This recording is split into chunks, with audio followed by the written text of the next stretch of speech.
suma so suangan korma kami patat patina so suangan koru kami patat patina dari kau kuat su atsun lehe aleng lehe Israel mina ruangan sun akar oh dari kau kuat su atsun lehe aleng lehe Israel ni ruangan sun akar keto ahau mat aswab alu lo son boy pani so choni soman sere kau chu asyal parang le ami pongral khana he tiat na put sumakan insang boy pani so ti na di soman an khar khip i ahau mat lu chwapun lo Israel ni ruangan an ven mi sere kau kat Aqua he arangkap he asyik perang he anti lakin nang makmudah kate ame kulathat John kuat semua mi fiel tejo nu he pa he tar he no he so tu le la he dia pain na min sam di cik na kuat semua mi fiel tejo tar he no he upa he nu he pa he chotum he tu he la he ati lahin vai nam in an sam di cik na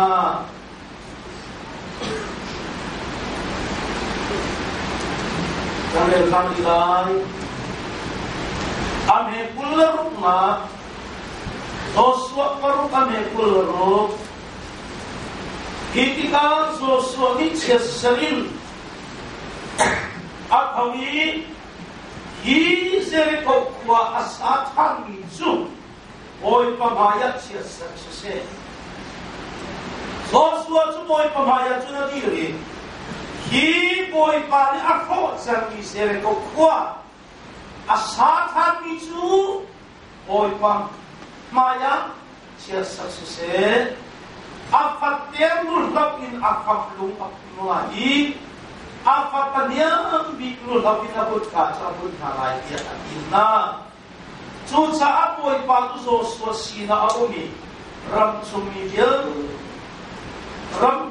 di atsun aminatang cuca apoi patu so sina aumi ram cumbil di atsun aminatang siang perham pakat na angan leiru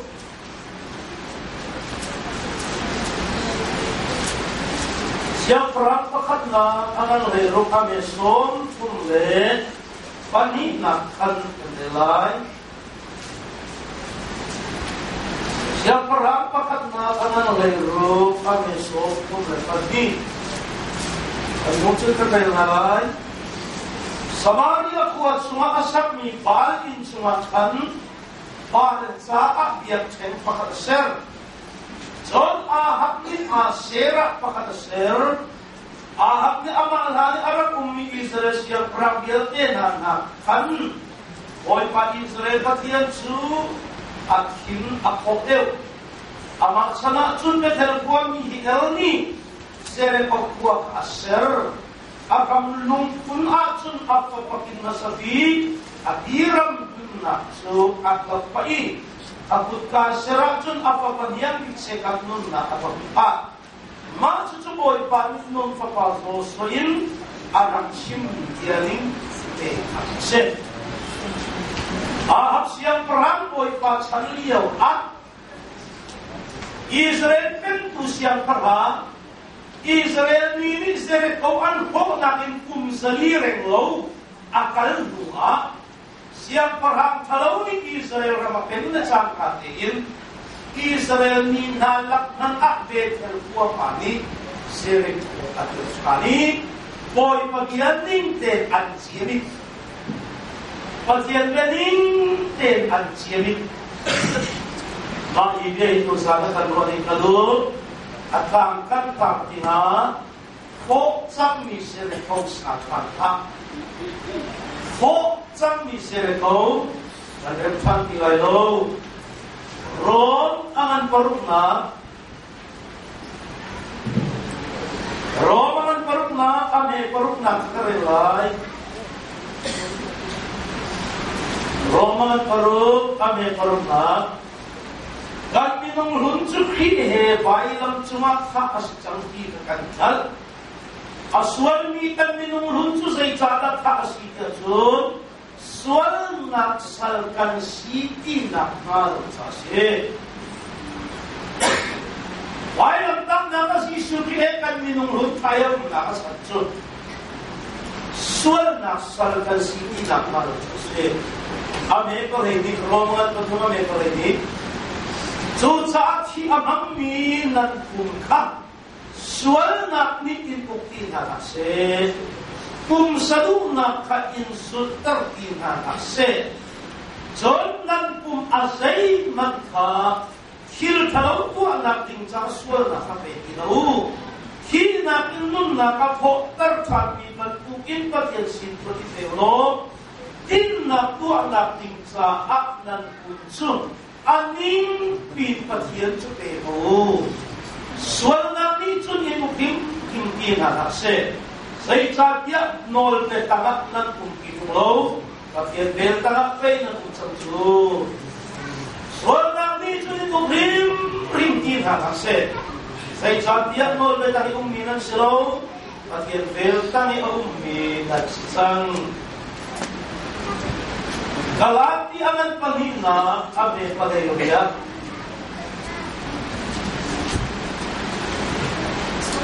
Galati angan panina abe pagayo dia. Kathe mi pokha saktan katima chunol be gol tu kasiti kha. Mali lani karakter kathe chami pungna saktan kani matsun mali la kano de bor ku kasiti karakter oi kot khatna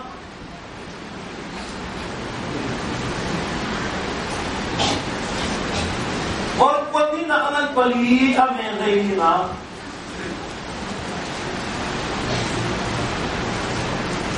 और को नियमन पलिया में रहेगी ना आनंद पंगा में रहेगी ना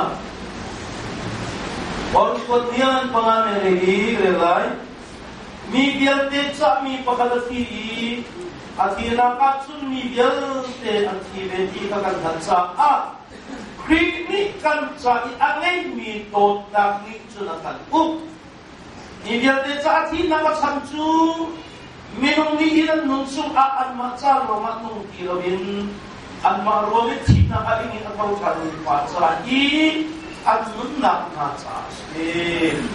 Abiar kasua petu kan patian mentiakan kase. Amen. Kape tertulai Rosana patian tiang sarau di ane patian tiang sarau ane isang minna. Abiang tarcang minna, ban nun alay cang minna, nun cukik asiti, ang halcang midial tena akan cahat. Padian ni dia akan capi, seri kauhin na sathan lo. Padian ni akwat mihin na buat mi sinese lo. Padian ni aduk mihin na aduk mi sinese. Oil minhan kasten. Patian ni akwat mi kan buat mi sinese lo. Patian ni aduk mi kan buat mi sinese.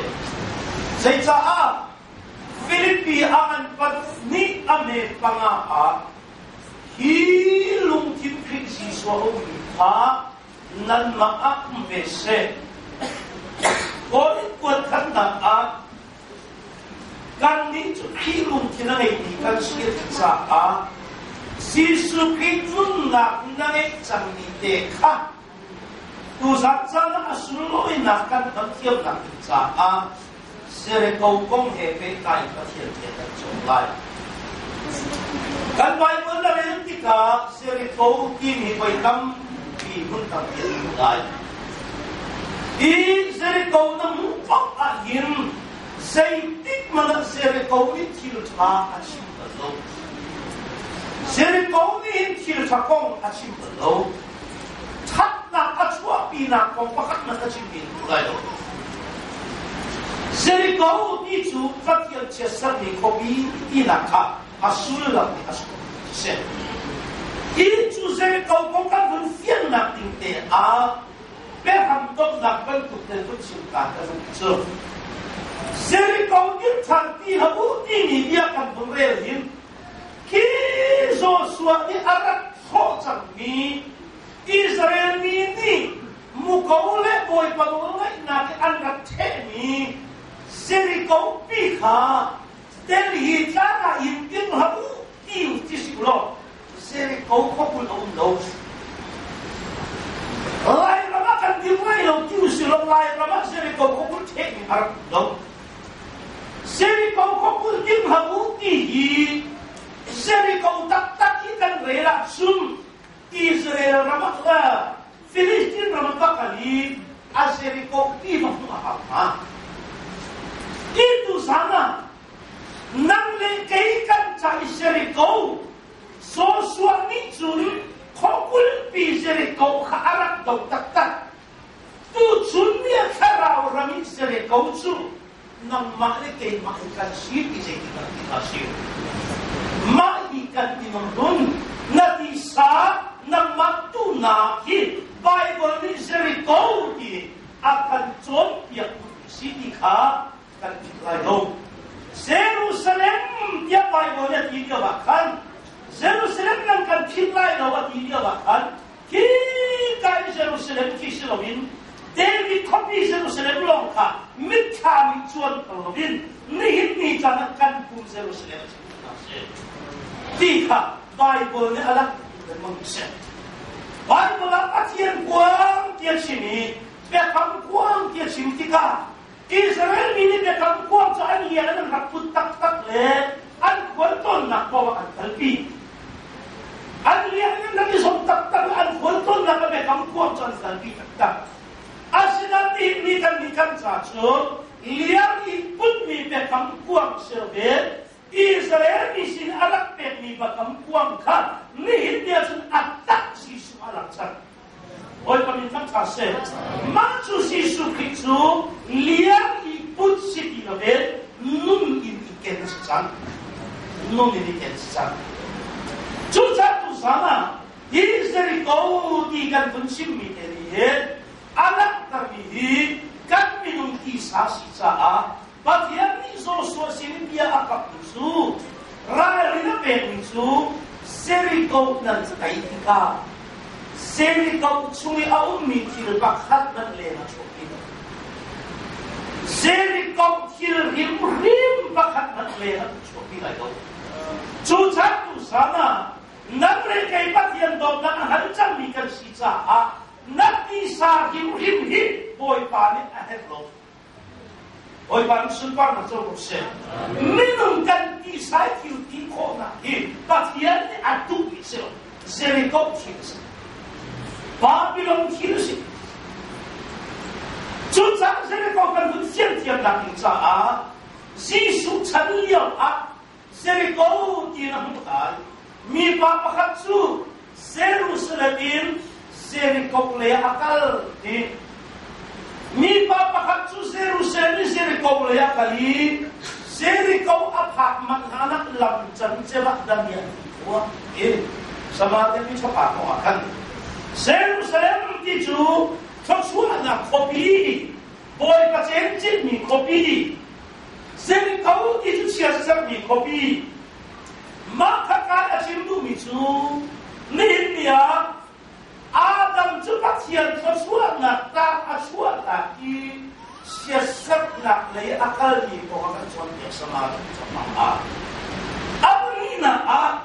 Elisa cari apa? Jericho na hukchalai. Elisa chana Jericho ang bunbal siyang mantika. Jericho itu atian lo chale, rol zong kumaboitang lo cha ading tu pag-antaro. Jericho kira chalo. Jericho kira chalo lo. Zum David siyang parang chaliya ba? Ammon siyang parang Nasa pati apa panik siang parang aman santika aman siang parang ati apa panik siang parang dia dapat santia bahkan